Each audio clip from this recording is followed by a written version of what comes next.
So it is, it's Friday morning. It's Friday morning. I'm back from vacation. I'm ready to do another show again, a real one. So I bet you're just sitting there thinking to yourself, are they finally going to get around to the shelved and forgotten for the week? Are we going to know how the epic vacation tale ends? Did he die on his flight back? Obviously not. I'm talking to you. And how did Dave feel about the movie that John picked out this week? Well, let's find out.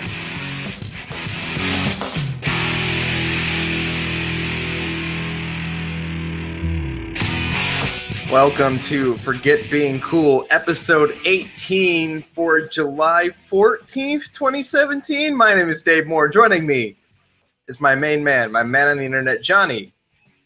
Yo, casino.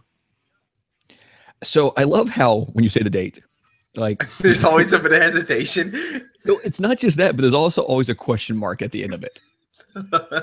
You're like, I think it's, you're sitting in front of a computer that probably has a date written on it. Well, yeah, but both of my computers have the date on them. I guess this one over here that I use for the chat and the soundboard does, but I like to look at you, John.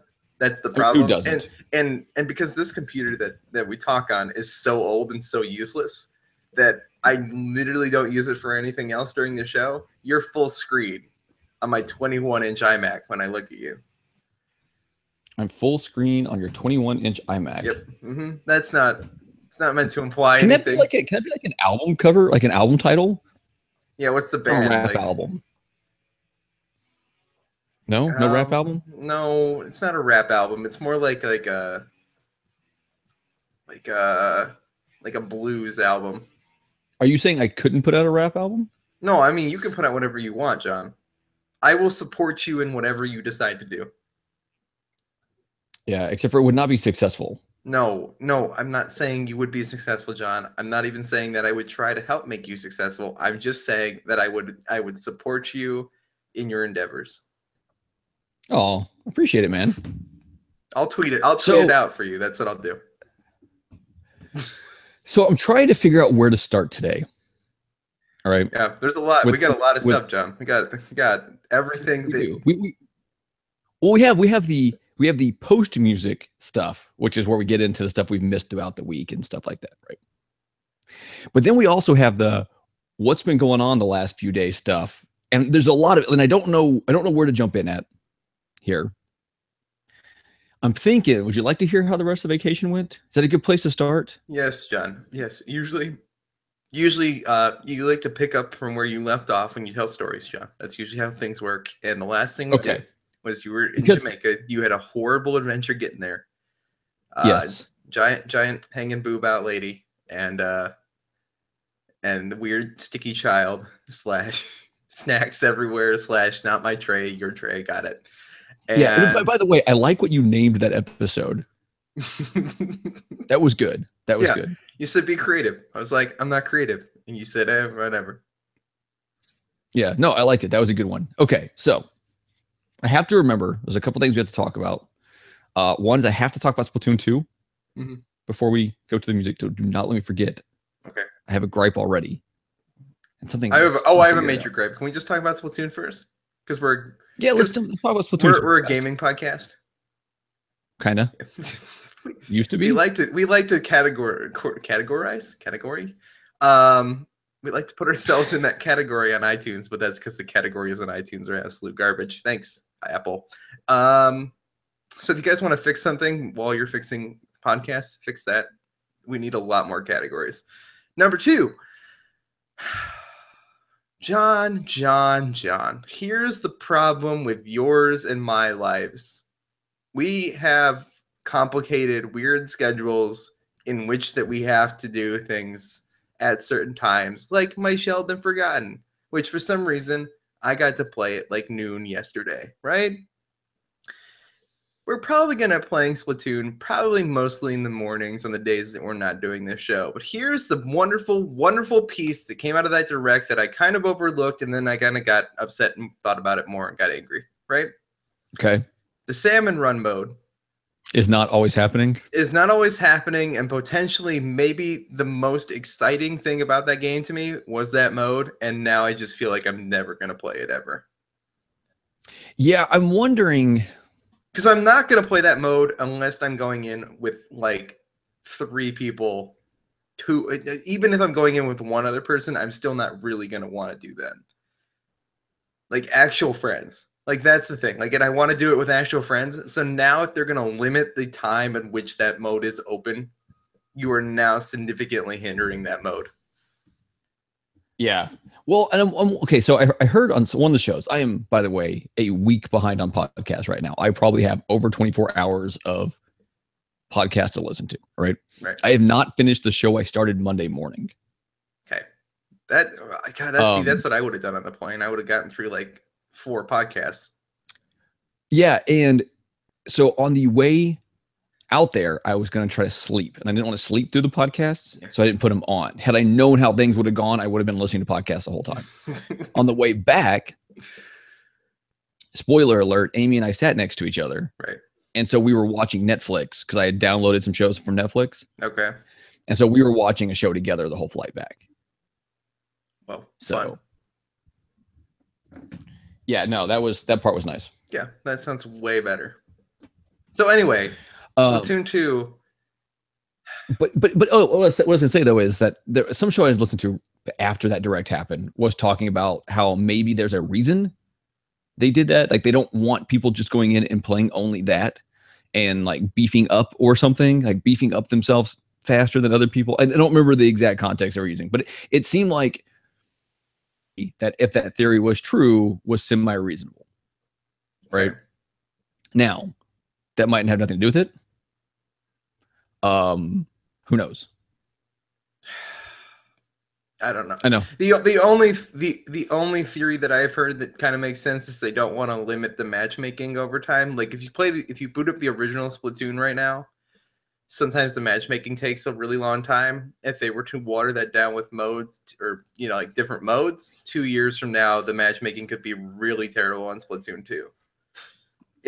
So wait, so the way it's going to be working though, is it, because I don't remember all the details, but is it going to be like at certain times they're going to, is it going to be like the what's it called? The ranked mode or whatever? It's going to be just one of the rotations inside that?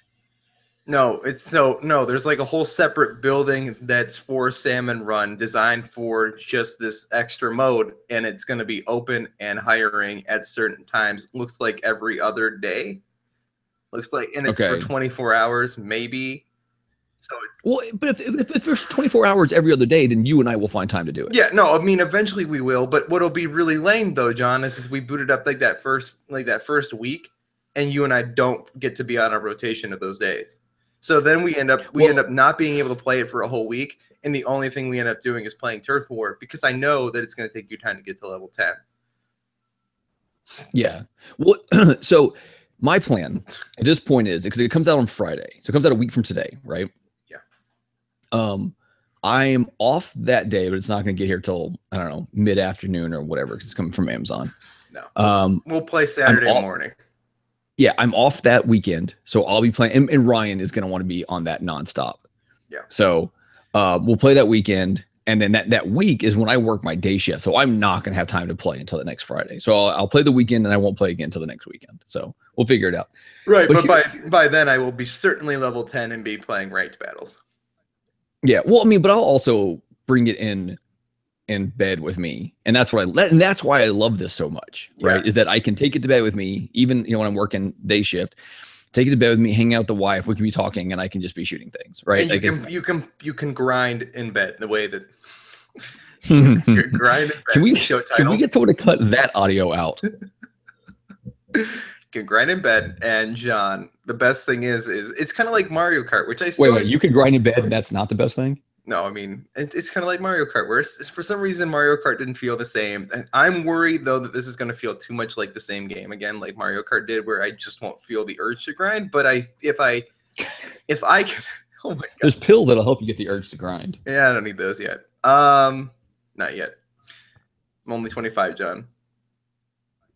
I got rum punch. We're good. What am I saying? Anyway. No one knows. John, like the point is, like the original Splatoon, like I put like 180 hours into that game, right? Yeah. So like, will I knock out 100 hours in this game really, really quickly? Maybe. Maybe if it's comfortable in handheld mode, I will. Although even during like the test fires, like I know that I had to play at specific times, but I was so content to just like lay there in bed and just play that game. Yeah, well, and that's what I think it's going to be. I think it's because you can literally play it at your leisure. Yeah. Right? More so than any time before. Yeah. Like I would have kept Splatoon. Like I sold Splatoon after I bought it. And I would have kept it had I been able to play it in my bedroom. Yeah. But because I would have had to have gone to the game room to play it, which sounds like the least worst problem ever.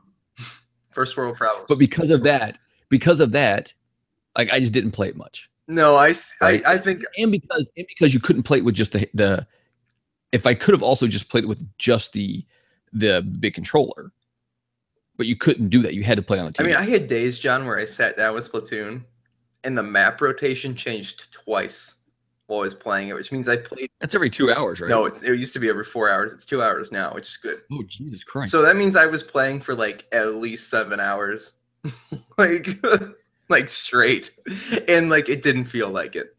So if that happens to me again, that'll be really good. Yeah. So here's my complaint, though. So yesterday I get home, right, and I wasn't able to connect my Switch to the Wi-Fi at the hotel, and not for the normal reasons. Like there was no password at the hotel Wi-Fi or anything like that, and the Wi-Fi stretched pretty far. That seems so much nicer than most hotels I've ever been in. Yeah, well, I mean, don't worry, it had its problems, but it just wouldn't, like, it would connect, and then it would be like a little thing where it's like trying to find the internet, and it just would never find it. So I don't know what was going on there. So I get home, plug it in, I do the update for NBA Playgrounds, which I haven't played yet. Does that have online now? I think it will, and hopefully it makes it where Shaq can't shoot threes anymore. That's what I'm looking for almost more than anything, because I cannot beat that round because he keeps draining threes when they get behind. So I did the update to that. I did the update to ARMS. So we actually played a little bit last night with Max Brass. Max Brass pretty good. He's a fun player. I'm just not excited about him. Not excited. I wouldn't say there's anything. I wouldn't say there's anything exciting about him, but I like the larger player, but he can move better than some of the other larger players, which is nice. Okay. But then also I downloaded the Splatoon deal, right? So after Ryan went to bed, I'm like, I want to see. It's like, I heard you could at least design your character or whatever. So I just want to see what it lets me do. So have you turned it on? No, I haven't even installed it. Okay. Go ahead and install this. Is this like a right now thing? Like, go get my Switch? No, I mean, just like when we get done. Okay. Can you hear my dog panting? No, can you hear the road work outside? Oh, good. No. Yeah, I know. We're professionals. So I turn this on, and it gives you an option of like, hey, male, female, hair, eye, skin. Yep. Pants. Your pants options are kind of funny, in my opinion. No one else probably laughed. Stuff like that. And then it lets you actually go around, and it gives you the thing of how to use the controls. So you actually get to walk around and shoot stuff. Like the balloons. Oh, that's so cool. Yeah, I mean, it's short. Yeah. But it lets you do it. Now, here's the thing. When I played the original Splatoon 2, I instantly turned off motion controls. The original Splatoon. But then, yes, that also. When I played the original Splatoon, I turned off motion controls. But then I played Star Fox Zero, and I really liked the motion controls in Star Fox Zero. And played Zelda. Only said by you and me, and John. You and I are the only ones who think the controls in Star Fox Zero were actually pretty cool. Yeah, I know. So then I played Zelda, and with Zelda, you also have the motion controls to kind of like hone in your shot. Achilles, cut it out. Lay down. He's looking at me like I'm an idiot. My dog went back to bed. Good boy. So you use the left stick, use the right stick to get your shot close, and then you kind of like hone in the controls. Yeah. So I figured that's how it's going to be in Splatoon 2. I was like, I'll play with motion controls, which when you start up the little thing, you don't have a choice. Like you have to play with motion controls. Like I didn't see a thing to turn them off. Yeah. Right. I also didn't look real hard. They're definitely there. It's definitely there. Yeah. So I'm like, okay, fine. Like motion control, this is how I'm going to want to play. But here's the problem. With motion controls with Splatoon 2, they don't work how they should. They need to work like Zelda, right? They need to be you move the right stick to get the shot where you want it, and then you have like fine tuning it with the motion, right? That felt real good in Zelda.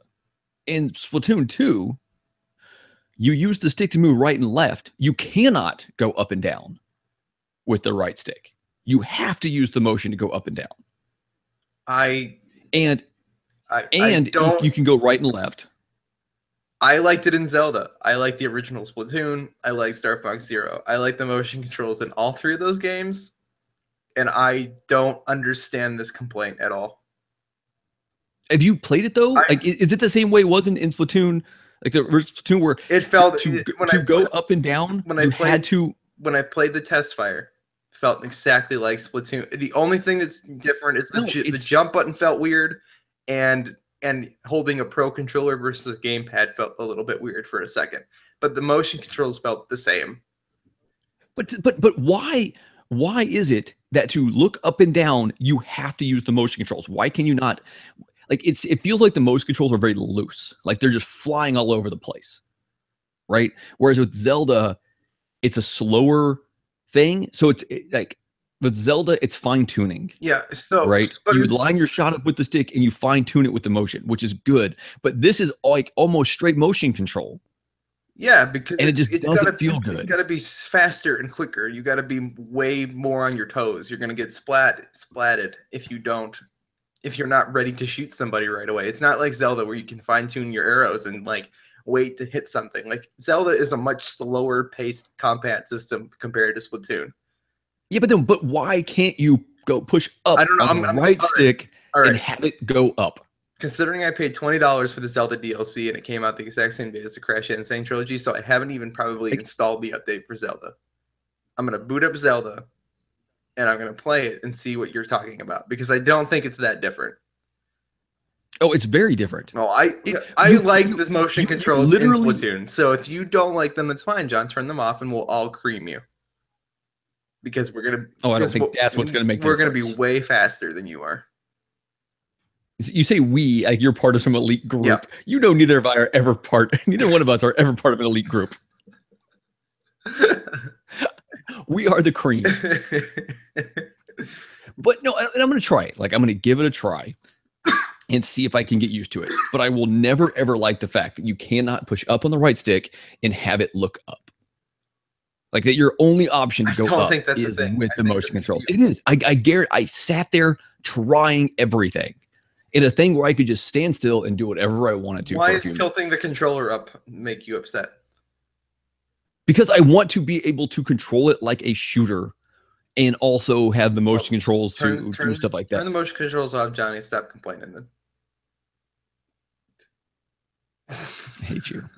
Like, I don't know. I just don't get it. Like, they could have done it similar to how they did it, but better. And I don't know why they didn't.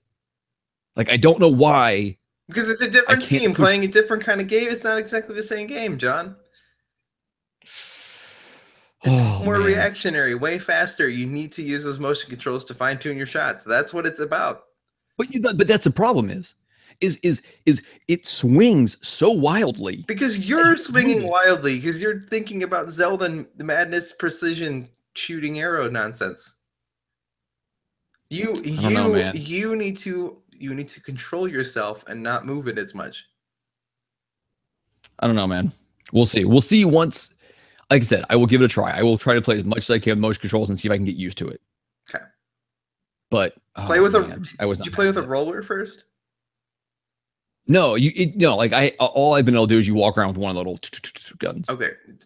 Right. When the game happens, try the motion controls with a roller first. Get your comfort zone with the motion controls with the roller before you try to use the motion controls for shooting. Well, here's what I'm wondering though, is like, I want to say with the original, you didn't have a choice. Like, you started with here's your gun and you had to unlock money or whatever to get other guns. Yeah, you start out with a roller, a charger, and a shooting gun. At least. Oh, okay. At least. You have one of them. Okay. All right. Yeah. Let's get off Splatoon 2. We've ranted for a while on that. That was way longer than it was meant to be, guys. Get ready. Yeah. Long show. So after we got off on Wednesday, like after the show was over on Wednesday. Got really good room service. Looked really, really good. Yeah. I posted that picture. Because I wanted everyone to see what happened. So, and Amy apparently had woken up and she's like, I'm going to order all this. And she brought like a lot. But whatever, it was free. Like literally when we left the hotel, we paid nothing extra for everything else we did at the hotel. That's amazing. All right. Yeah. That part's amazing. All right. So we ate. I was checking Twitter later, and Mark Peterson made the comment. I don't know if you saw this, where he's like, "How much would it cost Adam Leonard to commission Adam Leonard to draw out that story?" And that made me so happy to know that like my pain brought enough humor to someone else that they were like, "I would want to see this in cartoon form." Yeah. So Adam, you already drew John. You already drew me. All you gotta draw is a large woman with big boobs. Yeah. Add an airplane. I'd love to see this. Just add the kid with all the sticky Skittles everywhere. It'll be fun. Yeah. I would pay money for that if I had any money to give.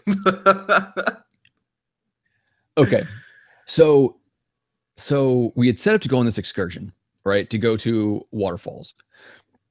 We knew it was going to be about an hour away, and you had to set it up, or at least the way we did it, because the big problem we had is we were very ill prepared when we got there, right? Like we didn't know what we wanted to do. We didn't know how certain things were going to go. So we didn't have any of these like stuff set up ahead of time, right? Had we probably could have saved a lot of money. But so we go to this thing, we're like, hey, we need a taxi service. And it costs, and I'm not going to say how much, whatever, but it cost way more than you could ever think. Right. But the way they set it up is you have a driver. He takes you to the location, hangs out while you're there, brings you back. Like basically you're hiring this guy for however long you happen to need him during this time. Okay. So it's overly priced, but also you're getting way more than you actually need. Yes. No. Yeah. No. But that being said, I would have paid no Uber in Jamaica. Yeah. No. But that being said, I would have happily paid a quarter of the price to hop on a bus with about 50 other people and just gone down there. Right. So we go and we wait, and the guy comes up and he takes us. He's a older local guy, and we're talking, laughing, and whatever else. And so first of all, so we're going to these falls, and we don't know what to expect. Like our thoughts are, it's gonna be like a big thing where the waterfall goes into it, maybe a river coming out of it, and you look at the beauty of the falls. Maybe you can go behind the falls. Maybe it's like a little bit of a hike to get up there, and then you just kind of put your stuff down and swim around. Right? That's kind of what we expected. So we get in this thing, and the guy's taking us up there, and he's telling us about everything going on, which is cool, but it got kind of annoying because he probably added 30 to 40 minutes to our trip out there, right? Because he kept telling us about so much stuff and stopping and pointing. And it turns out in Jamaica, you can be on a two-way road and just pull over halfway off the road and just stop and put the car in reverse and start going backwards. Like this is acceptable driving in Jamaica. And there's cars like zooming around you all over the place and everything. And so we at one point he stops. He's like, "Oh, I got to get you something." He gets out, comes back, and he's got this bag with like 6 sugarcane pieces in it. And I mean, I'm talking foot-long sugarcane pieces. And he's like, "Here." He's like, "Here, take one." So we each take one. He's like, "This is what you do." He's like, "Just bite off a piece, chew on it, spit out the rind part, like the part you're chewing on. But when you bite, and this is what sugar comes from, right? So you bite on it, it's just like liquid sugar just rushing into your mouth. It's so good." But like it's this weird graininess, and you had to like fish it out of your mouth because it like small pieces would break off. No, see, that might bother me. It might be really, really good, but I would enjoy it significantly less after that. Yeah, no, it was kind of a pain. But I ate it all, and Amy ate most of hers, and we're driving along, and he starts talking about so he's talking about all these different fruits and plants and medicinal purposes for all these different things as well. This guy really likes his job. Really likes his job. Got it. Well, he's also really hunting for a bigger tip, because that was the thing. It's like you pay for all this stuff, and then on top of that, everyone's supposed to get a tip. Oh, right. And some of these people, we've later found out, only work on tips. Messed up. Right. Like not the people at the hotel, but I don't know what they're getting paid compared to what they should be getting paid compared to like what the tip should make the difference of. Right. Oh, God. So this guy's really working for a tip. And the problem is, like, I would have been happy for him just to talk to us and just go at a normal to higher than average speed, get us there, let us do it, let us get back. So we're back kind of relaxing at the hotel. So in other words, his ability or his attempt to get a bigger tip and be kind to you made you want to give him less of a tip. Well, it made me think, wow, my grandparents would love this drive, but it's not necessarily for me. Right. But we got out, we saw like how chocolate grows. Yeah. Right. Like the bean and stuff, like what it looks like when it's growing on the tree, and how, coconuts, like wild coconuts, wild pineapples, stuff like that. So we get there and we're like, okay, we knew it was going to cost us like $20 a person to do this. Right. We're like, that's not bad. It's like $40. And they said, you're probably gonna end up paying for food while you're there. I'm like, okay, not a problem. So we pay $20 per person once we get to the falls. And they're like, are you going to want to eat? And we're like, well, we'll probably just share something because Amy doesn't eat much. And I'm not feeling I was probably all that hungry. Go back to the hotel and eat as much as you want. So it ended up being like $12 for like one meal, which, I mean, don't get me wrong. Like, we got back and we ate it. It was like this coconut chicken and this rice and beans and this like weird coleslaw stuff. It was delicious. Like, it was super good. Right. And that's not that bad. Come on. No, but it was not worth 12. Like, it was not a $12 meal, but that's what it cost, right? Because they know you're kind of trapped out there. It's vacation, John. Yeah. So anyway, but then, by the way, this is like a hut, right? So there's like the bathrooms, and so the bathroom was like this like swinging stall door with a urinal kind of on the other side, and like everyone can see your feet and your head, right? And the swinging door didn't shut, but it doesn't matter. People know you're in there. And then on the door there was a sign that says like, or on the wall there was a sign that says water basin is for washing hands, not feet. There was no basin there. Like, it was just like a pipe. Like, it had been removed. It was yeah, this place was very like low budget backwoods. So then they're like, hey, did you bring your own water shoes? And we're like, no, we don't have water shoes. Lesson learned: if you go to Jamaica, buy water shoes first. For everyone in the family, just bring them. You might not ever use them, but you might need them. It might be a good idea. And it might be cheaper to buy them before you leave. Yes. So we go over there. Then it comes $7 a piece to rent water shoes, which, first of all, renting water shoes is kind of gross. Yeah. Right? Secondly, so $7 a piece. So it's go to Target and buy really cheap water shoes. Yeah. Yeah. I mean, it's going to cost you a little bit more, but it'll be significantly less gross. Yeah. But it was like, you know what? We got to do it. We don't have a choice. Right. Yeah. So we get these water shoes. And then they introduce us to our guide. And it is a little bit older, probably in his 50s, tall guy, obviously local. And he's like, come on, let's go. And we're like, all right. So we start following him, and we're thinking we're taking this trail out to this like basin where the waterfall's going down. It's gonna be beautiful and hang out. And he's just going to hang out like, whatever, cool. So we cross this bamboo bridge that's pretty high up and pretty long, but it's bamboo. Bamboo's really strong. Okay. And we're crossing this, and I'll try to see if I can post some of these pictures up on Twitter at some point, but we're crossing this bridge. And we get to the side, and there's some water. He's like, all right, let's get in. And I'm like, what? He's like, yeah, we're getting in. It turns out this was a river with a bunch of small falls, and we were going to be hiking up the river in the river, which turned out to be way cooler than I expected. Yeah, see, that sounds awesome. Surprising, and not what you were expecting, but also really cool. Yes, also really cool. I agree. So luckily, we had the GoPro, the waterproof case on it, which is nice too because like the case is durable. Yeah. Whereas like the newest GoPro, you don't put a case around it. It's just waterproof, right? And it would have gotten banged up doing this. But I had that, and I had like a handle that floats, so if I dropped it, I wasn't gonna have a problem. So we get there, and the guy's like, all right, we're standing on these rocks. And first of all, this water is some of the coldest water I've ever been in my life. Right. But it's like, so hot though. Ever. And it's hot though, right? So it's good. It's only like 85 degrees outside. Okay. That's not that bad. All right, John. But the water was like 20 degrees. Maybe not, but it was freaking cold. And I've been to some really, if any of our listeners are from like the Texas Hill Country, yeah, and you know about like the Schlitterbahn water park, the rivers that feed that water park, this was colder than that, and that water is freezing. You've been in like a cool, like an ice cold pool, like the ones that they actually cool the water, like in Vegas. I've never. I did not know that was a thing. Yeah, those are a real thing. Those are nice. But those really cold. Yeah. So that's how this was, and we get to the edge, and I'm freezing. So at this point, I'm a little bit more than knee deep, right? And the guy's like, look, this is what we're going to do. He's like, hand the camera off to the wife. And I'm like, okay. So I give her the camera. And it's like, all right, we are going to dive in here, rapids, and pop out the other side. And I'm like, you're nuts. Because you can tell it like drops deeper there.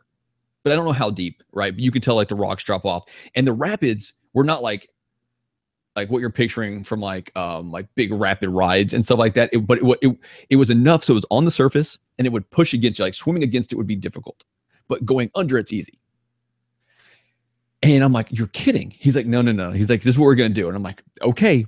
So I watch him do it, right? And he like dives, like shallow dives. He dives, and I'm like, there's no way. First of all, I can't dive. Like, yeah, I'm not trained for this. Yeah, like I look like an idiot if I try to dive. Oh my god, this sounds so amazing.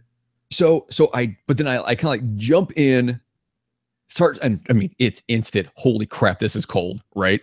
Testicles all the way up inside the body. And I swim and I don't quite get to the rapids. I pop back up and I see where he's at and I just push myself down under and I just swim as hard as I can with my hand out in front of me until I feel a rock and I pull myself up. And this is kind of like the way it goes. And so he like guides Amy like around the rock part where you can basically walk up this stuff. Like she only jumps in times, right? And like a couple little areas. So he gave you the harder way. Yeah. And there was a couple times I'm like, all right, I think my arms are taking a break. I'm not swimming against these rapids again. But there was times when I was like going up in these areas where the rapids were kind of like coming off on three sides, and he had me like sit back in this area, so it's just coming over me all over the place. This sounds awesome. This sounds so awesome. Scary, yeah. A little bit exhilarating, but awesome because of it. So, like I'm a good swimmer, right? I mean, not in the fancy, like I look like an idiot if I'm trying to swim on the surface, but I can hold my own. Like I'm not worried ever about drowning in water, except if there's something else besides just calm water. Yeah. Right. Like I have an irrational fear of drowning because that almost happened once when I was in Hawaii because of a wave, a giant wave crashed on top of me. So the one time it was kind of scary. I like to think I'm an okay swimmer, but this would freak me out a little bit. It's like, I don't think if you saw what I was doing, for the most part, it probably wouldn't. Okay. Like there was in most places, like you could stand up or you could pop up and it would push you back maybe 3 to 5 feet. And then you would be not where the rapids are and you just kind of be floating. Like, so it wasn't a big deal. So we get to this one part where he has me swim up and get up in this one area. And when I was under the water, I was like, well, this is fresh water. I can just open my eyes. Right. So I noticed like a hole under a rock and whatever. And we get on top of this rock and you look on the other side of it and it's just like rapids in a circle. And he's like, this is what you're going to do. He's like, you're going to jump in here. You're going to go down at 1 meter. Your eyes, you're going to see the light and you're going to swim towards the light. And about that, what? Like this doesn't like you could not see where you were going because there's all white water on the top, right? Because of all the water sloshing around. Yeah. And I was like, and this is when I got nervous, right? Because of my irrational fear of being trapped under something in the water. But this girl and her dad were coming up and they're like, oh, if you don't want to do it, she'll do it. And I'm like, okay, well now I have to, right? Like you can't play that card. And so I like, you get down, you hang your feet down, you got your hands up on the rock and then you just like drop down and you only go down like 2 feet and you open your eyes and you swim for about 2 seconds and you pop out on the other side. And so that was really cool. Like, I'm glad I did it. But not knowing what was going to be down there was a bit freaky. So we make it back up. We get to the end, and it's like this. They call it the washing machine, and it's where there's these bigger rocks, and the water's just pounding off them. But you could stand in that area, like it's pretty shallow, and you go around and you get behind the waterfall, and you kind of hang out back there for a couple seconds. Not a lot of room, but you hang out there, and you come out from underneath it, and it's like the guy says, it's like getting like this pounding massage because of all the water just hitting you like pretty hard in all directions. And then we walk back. But as we're walking back, the guy's like, we get back to a part where like kind of rinsing our feet off and stuff because you walk back a trail, so you get kind of muddy. And he's like, okay. He's like, look. He's like, the way we live, the way we get our money is off tips, right? He's like, and that's when he hit us that it's like, oh my God. It's like, yeah, we knew we were probably going to tip the guy. Right. but like he doesn't get paid from that money we paid to go there. That's so messed up. And I'm just like, are you freaking like this is the guy? People who let us go there don't deserve the money, right? This is the guy. This guy was awesome. This is the only person that Right. deserves any money. This is just a place. The place doesn't need. Yes. Oh, Yeah, I know. No, it was upsetting, right? And that maybe a little bit because they got to maintain some stuff and they got to like make sure they have someone that goes out there and makes the steps out of the mud and keeps them maintained as steps and stuff like that. But I was like, man, and by this point we had like most of the money we had in cash because we knew we had to stop at an ATM on the way back. So we hadn't even paid for a ride yet. Normally you pay in advance. We didn't have that much cash on us. And so I'm like, so Amy had some and I had some. I'm like, look, man, it's like you deserve more than we can tip you right now just because we don't have as much. But you were freaking awesome. And I felt kind of bad, but at the same time, and I felt bad for him, right? But at the same time, like, it's like, no, look, no, this tipping thing is out of hand at this point, right? Employees, and it's a different world. It's a different country. It's a third world country. It's very different, right? And I get that. But it is such a tourist scam the way these things are done. right. So we finally get back. We do a little shopping. The shopping was pretty cheap. We did some shopping, got some stuff for the kids and you know, for some of our parents and stuff like that. We get back. As soon as we got back, I was able to check in on my flight for the next day. Right.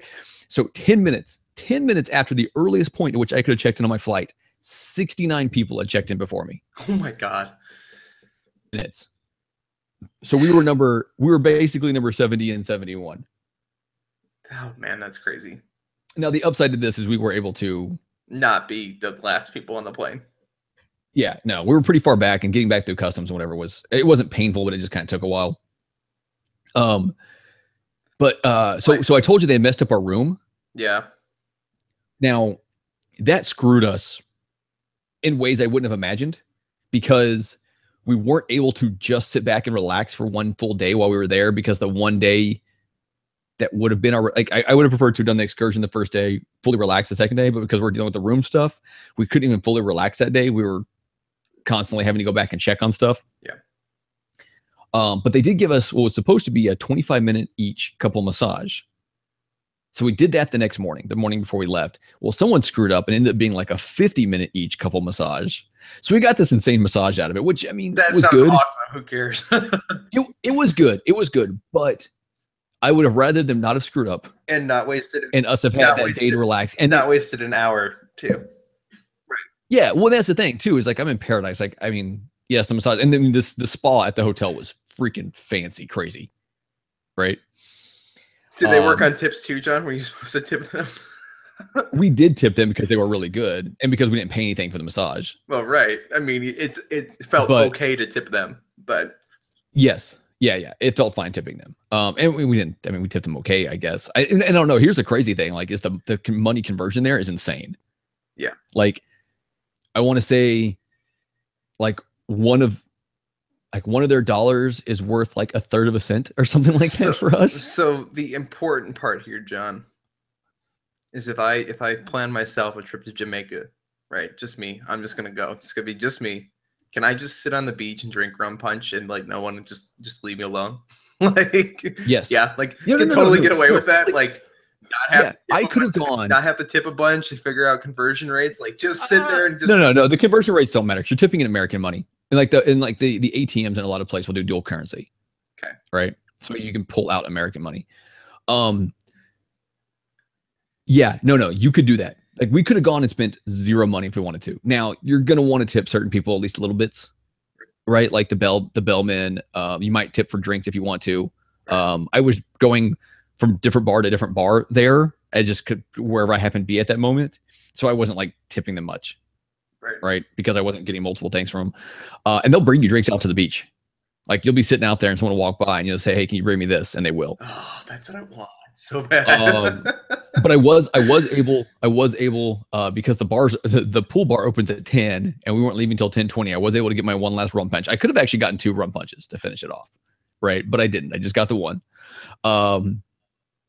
There was 3 bellmen, right?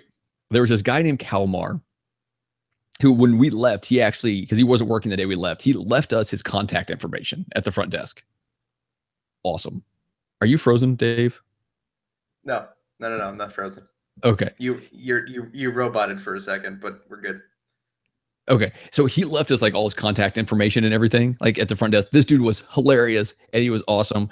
There was this guy named Edward who we called number two and didn't realize that number two, I think I might have told you this before, but number two apparently is a derogatory term in Jamaica. We didn't know that. That was interesting. And then there was a couple other ones, and I have to write down a list of names of people that I want to like specifically call out. I'm gonna write like a big TripAdvisor thing, you know, because the people themselves there were so awesome. Well, these are the same people I'm gonna go meet, John, because I'm going to Jamaica. I already decided. Well, you have to go to. I mean, to meet them, you have to go to the exact same resort. You know how we we said you're gonna fly out here, and we're gonna go to Jamaica instead. Yeah, October. Why don't we just go in October? Because it'll be so cold here. I'll be so excited to be somewhere warm. Let's do that. Let's just go to Jamaica.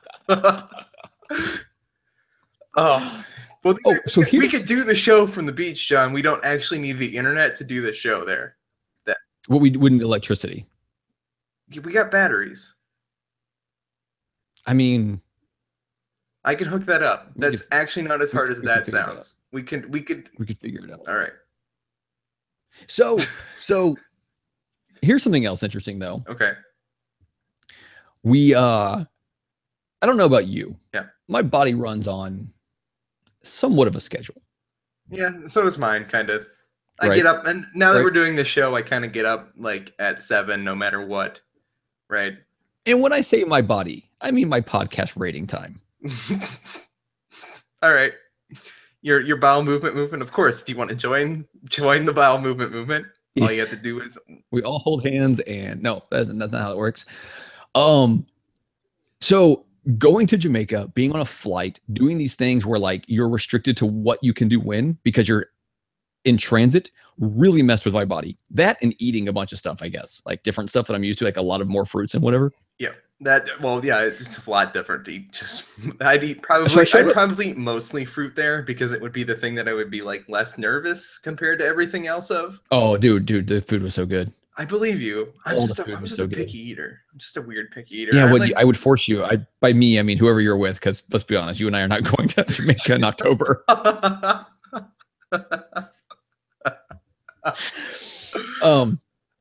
man, I'm taking this seriously, John. I'll really go to Jamaica. All right. Yeah, my wife would kill me. But like all that transit, all that it messed with me. Yeah. And it was like not only was I not listening to podcasts, I was not rating podcasts for a while. And then all of a sudden it was like, I'm just going to rate every podcast there is one after another.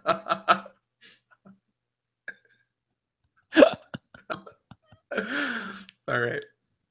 We'll do it again in October. Got it. All right. Yeah. John. What's up, man?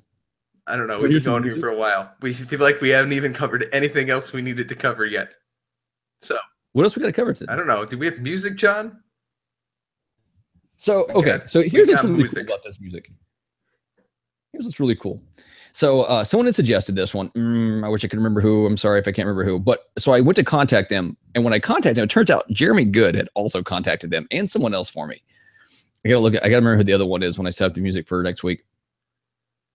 And he contacted this band because he knew how you felt about certain kinds of music. All right. Right. So he had you in mind when he contacted this band. So when I contacted him, I sent him an email. I was like, hey, blah, blah, whatever. And he sent me things like, hey, someone named Jeremy, one of your listeners has already contacted us. Here's the email response I gave to him and just copied it. I'm like, oh, this is awesome. Right. So not only are they more than happy to let us play the music, but, Jeremy, one of our listeners, so obviously someone we have contact with a lot or whatever, but has also reached out to him. This is awesome. Hey guys, listeners can do this. And if you guys get the approval for us, you can just forward those over to John and I too. That is a thing that is perfectly fine, but we do need the permission just in case of, Yeah. So if you have anyone that you would like to hear on here, or you think everyone else needs to hear, let us know. Let us know. We love we love to know that we're playing what you want to hear. Yeah. Right. So this band is called Super Soul Brothers. If you watch them on YouTube, it's pretty cool, like watching them perform. There's a lot of brass and stuff. The album is called Stritch's Brew. You can find them on Bandcamp. If you go to Forget Being Cool, and this is episode 18, I believe, right? Yep. Forgetbeingcool.com. Yeah, forgivingcold.com, episode 18. It has all their social media links, everything. They have a Discord. They have, I don't know, maybe Snapchat. I don't know. They have everything. It's all in there, right? The most information I've ever put about a band in one post because they just sent it to me. It's all in there. Check them out. Hit them up. The song is called Bob-Omb Battlefield. All right. So Bob-Omb Battlefield from Super Soul Brothers. Let me get that there. John, I muted myself. Go on.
I guess it would have been smart to have paid more attention to what I was doing of when the song was going to end.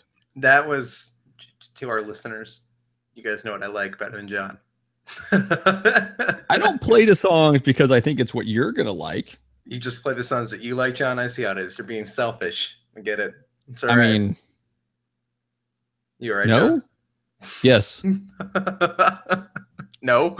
Yes. Yes. No. No. Maybe. Good. Got it. I'm gonna let you. I'm gonna let you text, John. No, I wasn't texting. So apparently, their Newegg has a thing going on right now where you can get like 40% off a number of things. Okay. So I get like a second controller for my PS4 for like, I don't know, 40% off.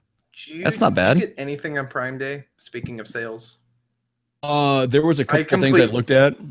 I completely forgot that it was Prime Day until like that night, and then I didn't even look. So I bought nothing. Apparently there was a glitch that some people were taking advantage of, where you put a bunch of stuff on and then take them off, but this Prime discounts are still there, so you end up getting like one item with like 7 different discounts on it. Yeah, but it didn't last very long. And okay, I'm sure, so I'm sure they would send you a very polite email saying, "Sorry that you didn't actually get this for this price. This was a mistake." No, because once you push buy, the money's paid, the thing's set up. Get out of here. Amazon's good. If they screw up, they take care of it. Why does the cat have to climb up here once a show, John? Why? I don't know. All right, but back to my little screw up there. That was Bob-Omb Battlefield from Super Soul Brothers. Check them out. All their links, and I say all their links are on the show notes. Go to forgetbeingcool.com. Episode 18, you'll see them down there. Yeah, I got to make sure I remember to put their thing in the title so that they know we play their music. I quite enjoyed it. They'll be happy. I quite enjoyed it. Yeah, it was a great song. Yes. That was a lot of fun. All right, so John, you know what time it is? I do know what time it is. What time? Do you know what time it is? Were you prepared for what time it is? No, John, I'm actually not. I have no idea what time it is. Is it not time to talk about our games? No, it's news time, John. No, what? No. Why are you gonna throw everything out of whack? So here's the deal. Like when it comes to the news, we try to go to We the Nerdy, find out some news stuff that's happened. So this over the last few days, Garrett Blaine, I don't think you listen to this, but we're gonna talk because I gotta figure out how you do this stuff because this is from him. And he used to do it week by week, and now he does it day by day, and it really throws me off. So here's something interesting. What Remains of Edith Finch is now coming to Xbox One. No idea. I Do you don't care? know what that is. Your Swan? I don't even know what that is. Never heard of this ever in my life, John. Okay? Did you ever listen to the We Play Indie back when I was doing that? No, John. No, I didn't. Did you really not listen to it? No. I actually probably did, but I was more interested in who you were. I mean, I was probably. Do you know who Jeremy Good is? Yes. Because this is the game that Jeremy Good and I, that's what we talked about, was the Unfinished Swan. Okay, this sounds like a really long time ago. I definitely listened to that episode because I definitely wanted to hear Jeremy, but I don't remember the game at all, I'll be completely honest. Yeah, so this is like the next game to come from them. Okay. It's gotten good reviews and stuff. I don't know a whole lot about it, but it's now coming to Xbox One. The ARMS 2.0 update happened. We kind of talked about ARMS.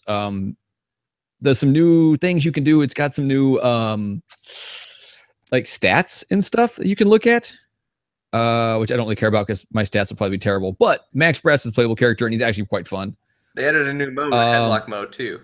The Headlock Mania, or whatever it's called. Yeah, but I don't know what that is. I don't either.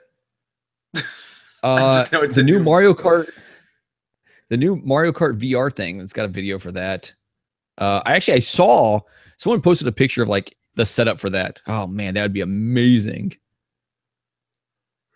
More Wii ports are heading to the Switch. I'm sure there's more to that article somewhere, but you know, I just get all my stuff from From headlines only. Right. Wii games coming to the Switch. Probably things like World of Goo kind of games, right? Like those kinds of games, Yeah. not like first No, party Wii games. no, but I mean, I think I don't know if they announced exactly what it's going to be, but there's obviously speculation and people are going, I want this and I want that. Yeah. Why did my mouse stop working? God. I want Mario Galaxy 2 because it's the greatest Mario game ever made, even though it's the most linear game ever made. But people Oh, seem don't to, say it's the most linear. except for Crash Bandicoot, the greatest platformer of all time. You're such an idiot.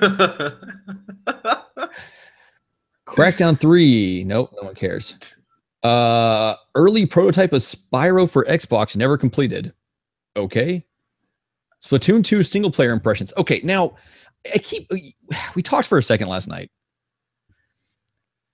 People are saying that the people who have the early access are saying they like the single player stuff, but I haven't heard. You said you hear it's exactly like it was before. So I listened to Game Explain's discussion about this. This is it. This is all I know. Okay, I guess they would know. And they have preview, and Andre Seegers insists that the game is very, very similar to the previous one. That's not necessarily a bad thing. It's just not gonna blow your minds if you already played the first single player campaign. That's what it sounds like. Did you see? I never played all the way through it. I never finished it. I'll be completely honest. I never got to that. I mean, I've seen the final boss. Super cool. Like, awesome. DJ Octavio. Super cool. But I didn't finish it. I didn't really care about the single player. I think that the online multiplayer is where the game is, and I think that's all that really matters. Apparently WWE 2K18 is coming to the Switch. That's exciting. I don't know why. Part of me wants it. I mean, if you're up, so the NBA Playgrounds updates live. We kind of mentioned that earlier. You got to let me know how it is. Nintendo files for Nintendo check-in trademark. Who cares?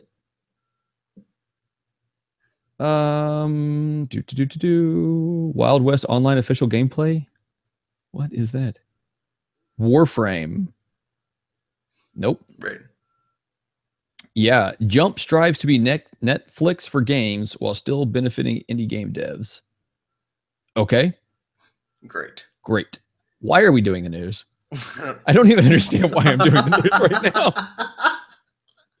Especially after like traveling all this time and being ill-prepared. And when I say ill-prepared, I mean I am not prepared in the slightest. All right, John, would this make you feel better?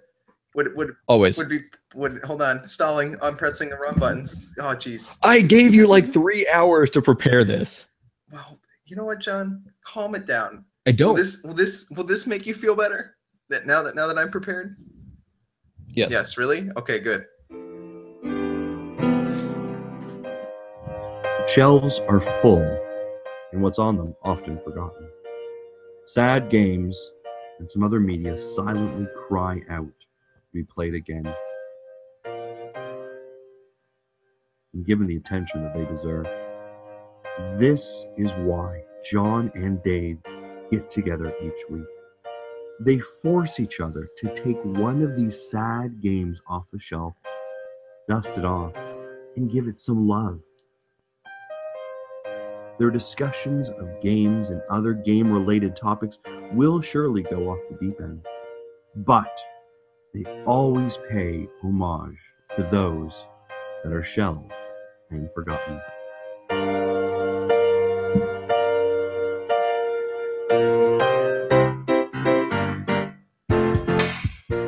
Welcome to Shelved and Forgotten, episode 3042. I thought I was pretty sure we discussed that joke was done with. Dave, Well, live in the past. John, Live in the now, Dave. The future is now. What happened to then? That was then. This is now, John. But when will then be now? It just happened. The answer is soon, Dave. Soon. You've lost all nerd cred. You know how long it's been since I've seen that movie, John? Come on.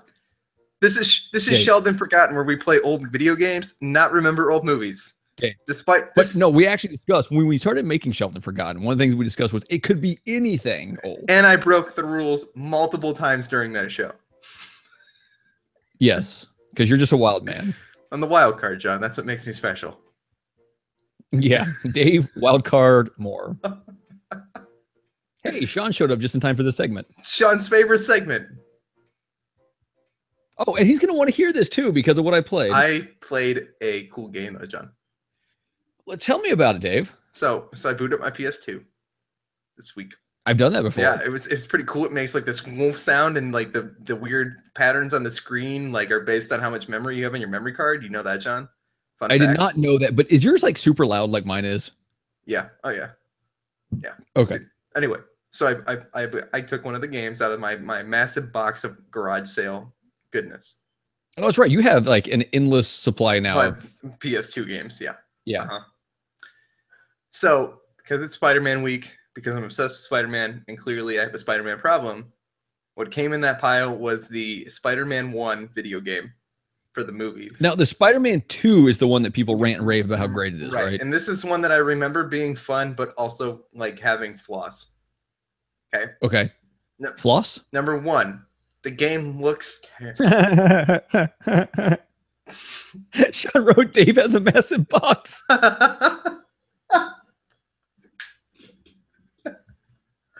Shut up, Sean. That was so funny in my mind that it made me laugh in the most bizarre way. Anyway, this game. Oh, God. So this game has a lot of flaws. A lot of flaws, John. One, playing it on a 4K TV through multiple adapters to get it up to 720p. To be. What do you mean multiple adapters? Well, it goes through, it's got the yellow, red, the white. That goes into a jack that then goes out to 720p, which then goes into the TV, which is also converting it to 4K. Okay, so hold on a second. So with my 4K TV, I'm sure it's displaying at 720p, but it looked terrible. Okay, but I don't play my old games on my nice big TV just because it's too much of a pain to set it up, and because it's wall mounted and I can't move stuff around behind it very good, right? But it came with these two pieces, and one had the 2 audio, and one had the 3 video, right? And on the other end of these pieces, it was these cables. They're pretty short. On the other end, it had like some other plug, right? And you plug those into the TV, and then your cables into that. Does yours not have anything like that? Do you not have component cable spots on your TV? No, I don't. No, there's just HDMI's on this TV. I think there might be a composite cable, like the yellow, the green, and all those ones, like the Xbox crap. But I'm not. I hate those. Those look so bad. Nobody should be using those. But there's not red, yellow, and white standard. Okay. And it's not, and I don't actually own a TV with that on it anymore, except the CRT that's right over here. Oh man, all my TVs have a way to plug that in. Yeah, my TVs are both pretty new. They seem to have taken that stuff away. Anyway, John, that's disappointing. Right, because if it was that way, I could just probably plug it in and play it at 480p and 4:3, and it would be fine. When I come visit you, I'm going to bring up some stuff so that we can stream old game systems. I got that ability. I just don't stream old games. Anyway, John. So anyway, this game looks terrible. Okay, looks terrible. Does not hold up in any stretch of the imagination at all. The game itself or the visuals? Visual-wise, the visuals of this game look terrible.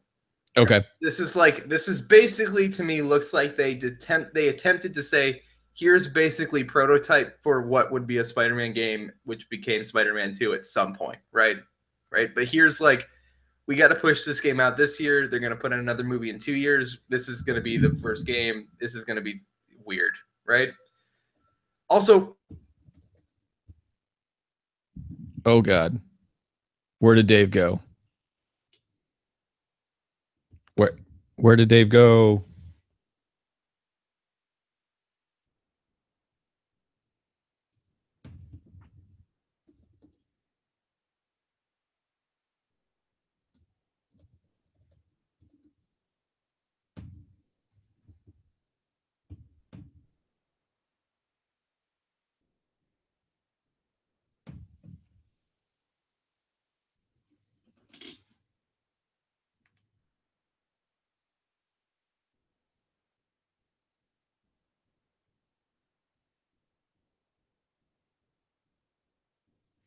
For our live listeners, I don't know if you can hear me live. Or if you can hear Dave. One of us.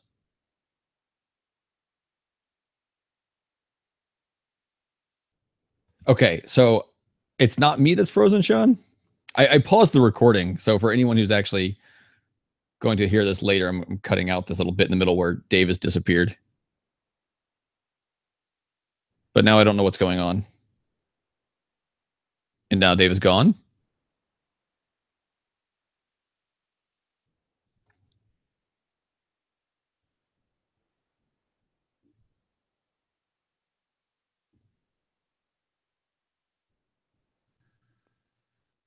Hi, John.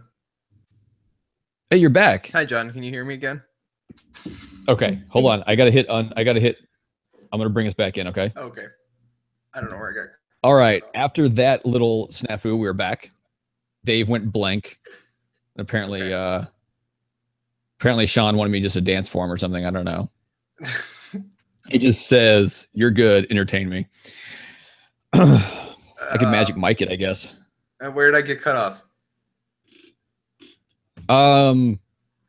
I think you were talking about how the visuals were bad. Okay, visuals were And bad. I don't remember what happened after that. Spider-Man, the levels are too dark. They're too linear. They're in spaces. Because basically Spider-Man with these camera controls does not lend itself well to closed, tight spaces. It's really hard to like move around. The camera's all over the place. It's really bad. Outside swinging around the city, it's actually kind of cool, except the fact that he's not actually swinging on anything except like open space. Like he's just kind of swinging. Like there's clouds that he must be hooking onto because he's just, and then he's progressively getting higher. Jeez. Okay. But overall, for what it is, it's a pretty fun game. Like it's as a movie game, like clearly like here's a cash grab because we used to just make video games based on movies for the sake of making video games based on movies. Like this is actually pretty fun. One thing I will appreciate is when you're out in the open space, you have a compass. What the heck is happening out there? Do you hear that, John? Barely. Is it a moral compass? So you know how in like open world games you get like a mini map, right? Yeah. Like there's a mini map and there's objective points to go to, and Zelda kind of does this. But here's what this game does that I really kind of appreciate, and I think it's actually really well executed. It's really just a compass pointing you in the direction of which you need to go. Like it's not a mini map, it's just a compass. Go this way. Go this way and you will find what you're looking for. And Dave, keep talking. I'll be back in a second. Okay. And I found that quite helpful and quite like here's taking what was wrong with open world games, trying to follow mini maps in this world, right? Where we're still kind of figuring out how like big 3D open world games are going to be. And I think this actually lended itself really well. Like if Zelda were to just kind of just point me in the direction at all times and not really have to tell me which one I'm going towards. And I guess here's the flaw. You could be going towards multiple things. Although if you could go into the selection screen and say, hey, I want to head towards the next Divine Beast. I want to head towards shrines, right? This is why Forza Horizon 3, guys, is one of the best games ever because you just kind of just pull up what's her face and she says, hello, David. You want to go do a race? And then you just do it. And then it just kind of starts pointing you in that direction. This does that really well to just say, hey, guess what? The next thing you got to fight and the next thing over here is just this way. Just follow the little pointer. It's not complicated, kind of enjoyable. John, are you back? Kind of. Is Ryan going through changes? Does Ryan need help? No, there was a knock at the door. We're going to have a special guest. Special guest? Yeah. Oh, I don't have my mic stand set up for a special guest. Is it Ben? It's Ben! We'll get a special guest in a second. Well, considering you're getting a mic and prepared and saying it's like a real guest, like I assume it's another podcaster, and the only other podcaster I know near you is Ben. Yeah, Ben's gonna have to hold a mic. Are you gonna be here for a little bit, Ben? Are you sticking around for a few minutes? Or are you just? Yeah, I'll stick around for a few minutes. Well, do you have plans for the day? That mic's actually not on. Oh, yeah, all the guys are here for the bachelor party. Now your mic's on, by the way. Oh, yeah, so all the guys are here for the bachelor party, and I'm now single as of last night. So, what up? Okay, so this is late breaking news for Forget Being Cool. Ben Hey guys, Ben is single. Do you hear that? Does he have cans? Can he hear me? What? Does he have cans? Can he hear me? He can't hear me. No, that's right. He can't hear you. That's hilarious. I just realized he has no way of hearing anything else that's going on in the show except for me. Well, this is I'm feeling it hard, man. All right. You tried to set up multiple cans on this thing, and it doesn't work very well. Here, I'm just gonna turn one of them outward, see if he can hear you. Here, you can lean in. As it comes, lean in and listen. Hi, Ben. The greatest really podcast at this point. You might as well just one mic. so Ben, I hear you're single. How's that treating you? I'm recently single as well. Well, it's been about 4 hours maybe since I realized it. I got home from a hard night in Houston. Oh shit. I got home from a hard night in Houston, found out my girlfriend was gone, and there was a note on the table, and yeah. It's all right. Oh, okay. So this is going to have to be a conversation for another time because I need more details that I don't think we have the time or the space for right now. Anyway, point of this. I think she was upset. My friends are making fun of her. Point of this entire story. How could she leave that beard? Point of this story is Spider-Man the video game. Spider-Man the video game? What are we talking about right now? Spider-Man the video game based on the original first movie. It's got voice acting for Tobey Maguire, which is kind of stupid. But I appreciate the way that it just points you in a direction, says go. Combat's pretty simplistic, but it's kind of fun. Like, it's not overly complex. Doesn't lend itself well to tight corners. It's a little bit too dark. It might have been better on an old CRT TV. I don't know. I'd have to plug it in and find out, right? But it felt too dark to like know what you're doing. Like, it felt like it was trying to be a stealth game, and it really wasn't.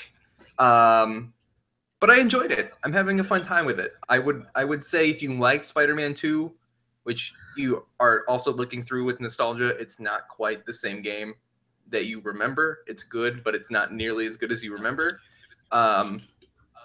Enjoy this. Just kind of have fun with it. It's definitely not the best Spider-Man game there is. There are better Spider-Man games. John, are you okay? I'm just dying over here. Like between Ben like randomly showing up, which maybe I should have known he was coming over. I don't know. Did you tell us? I told your wife. Okay. I asked her if she wanted her cat back. She's like, yeah, whenever you want. I'm like, okay. Okay. I couldn't leave it there for the weekend. And then Sean's random comments about screw Ben and his heartbreak. We're talking about Spider-Man here. Yeah. Also, good morning, Sean. Okay, hold on a second before I forget. Are we done with Spider-Man? Yeah, no, it's fun. The point of this conversation is I'm having a fun time with it. It's not that great, but it's fun in its own way. Okay, that's it. That's all I have to say about Spider-Man. So while Ben's in the room, I don't know what your plans are. If you're going to go say hi to the wife for a little bit, or if you want to hang out through the rest of the show. I'm going to be talking about one more game. I think we're going to be done after that. But no, we got our movie too, John. Oh God, this is a freaking long show.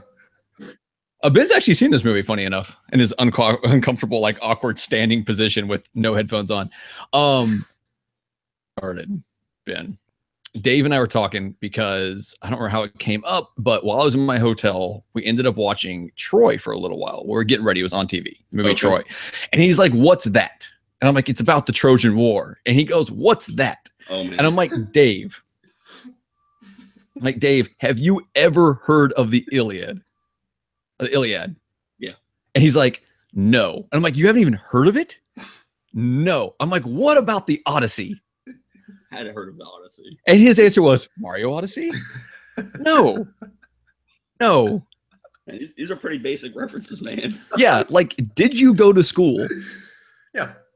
Sure did. Have you heard of a Trojan horse? Yes. Do you know what the Trojan horse was? Yeah. What was it, Dave? Is that like when they like brought in like a fake horse up to the wall? This is the story, right, John? And they got people inside of it, and they attacked. Yeah. Yeah. It referenced in pretty much every cartoon ever made at least once. Yeah, it's from the Iliad. John, like, history. This is why I put a history segment in the Monday show, and for some reason we keep skipping. The Iliad is like an epic poem by Homer. This is me to learn stuff, John. It's about me. This is all about me trying to learn stuff. That's why the history segment's in there. It's not about our listeners. It's not about teaching them things. It's about me becoming more educated with my life. Oh, okay. Well, I hope I can help with that. Better, man.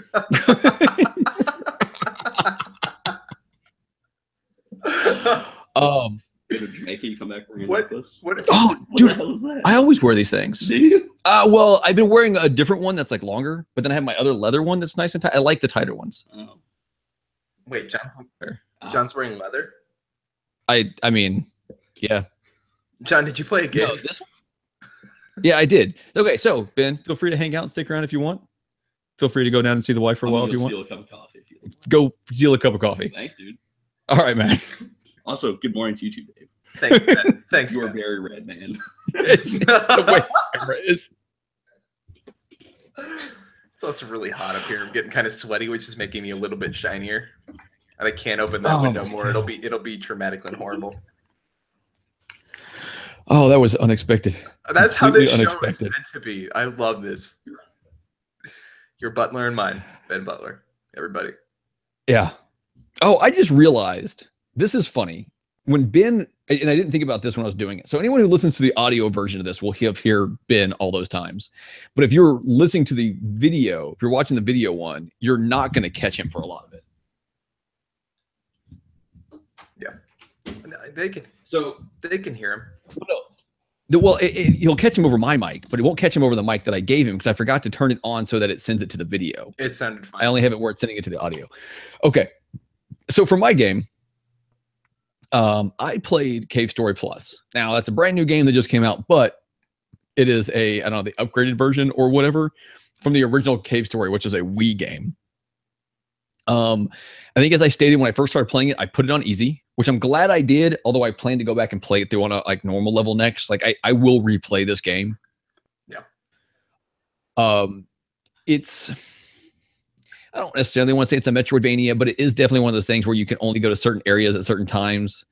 And you have to get stuff to help you get across certain things, but not that much. Like the story is you're this kid. I guess you're a kid. You look like a kid. You've lost all your memory. You don't know why you're there. You're in this weird undergroundish looking area. And there's these little like bunny looking creatures that you're trying to help.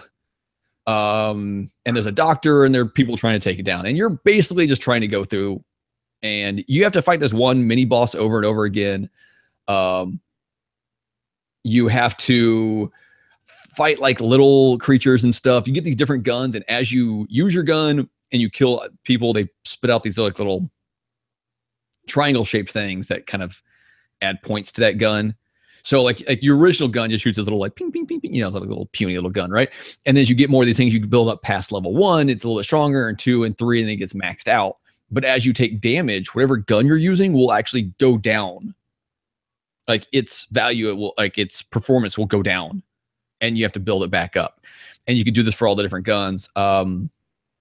Like I wish I could find a better way to like really explain this game, but it's 2D side scrolling. There's a little bit of platforming in it, not really. It's very Metroidy in the way that you jump and shoot around and how you have to combat like especially like the bosses. Because a lot of it is, can you dodge them and then get shots in while you're dodging them? And I'm not good at that kind of game. Like when I go into a battle, I want to go into a battle offensively. Right. Yeah. And then, you know, somehow not take too much damage if I can. This is a game that you need, and it's like why I might have issues with Metroid, is you have to go into the battle defensively, dodging, and then take shots as you can, or be continuously shooting. I'm kind of a hardcore like guns hold, just kind of keep going kind of guy. I don't really like the stop and think precision kind of shooting. Like that is not my game style.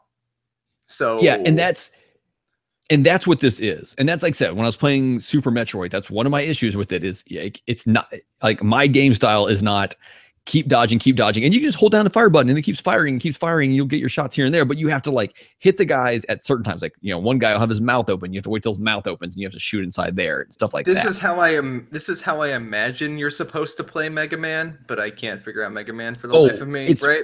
It is most definitely how you're supposed to play Mega Man, which is one of the big reasons why there's that game I'll never complete a single level in Mega Man ever. Yeah, well, there's that game Super Gunvolt Burst. Yeah. And that's how I would do that, except like and it's only $10 and I'll probably pick it up at some point. People keep saying it's really good, but I just fear that's knocking my kind of game because it needs to be one of those more defensively jump around, dodge stuff, get shots in, and that's not my style. Right. The story's fun, right? It's a cute little story. Overall, I really, really enjoyed the game, and I'm gonna play through it again on the next level. You have to kind of go find stuff. You have to kind of figure some stuff out. There's like a dog you have to find. You have to find this woman's like 5 dogs, and I actually had to look up where one of them was.